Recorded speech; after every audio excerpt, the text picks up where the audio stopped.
বন্ধ করুন মোবাইলের এই তিনটি অপশন। আপনি কি জানেন আপনার মোবাইলটি চুপিসারে নজরদারি চালাচ্ছে আপনারই উপর। অনেক সময় অনেক খারাপ ভিডিও ভাইরাল হয়ে যায়, কিন্তু সেই ব্যক্তি জানে না এই ভিডিও কে করলো, কখন করলো। কিন্তু জানলে অবাক হবেন, আপনার উপর নজরদারি চালাচ্ছে গুগল। কি করছেন, কি বলছেন, কোথায় আছেন, আপনার অজান্তে রেকর্ড করা হচ্ছে আপনার মোবাইলে। বিশেষ করে যাদের ঘরে মেয়ে সন্তান অথবা মহিলা সদস্য রয়েছে, তারা অবশ্যই ভিডিওটি সম্পূর্ণ দেখবেন এবং ভিডিওটি শেয়ার করে সকলকে এই বিপদ থেকে বাঁচানোর দায়িত্ব নিন।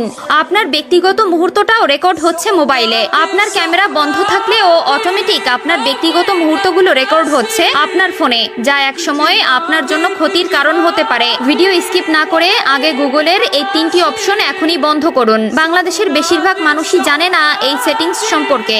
আপনার মোবাইলের ক্যামেরাটি ফটো বা ভিডিও তুলতে পারে যদি এই সেটিংসটি বন্ধ না করেন। অনেক মানুষ আছেন মোবাইল কিনে নিয়ে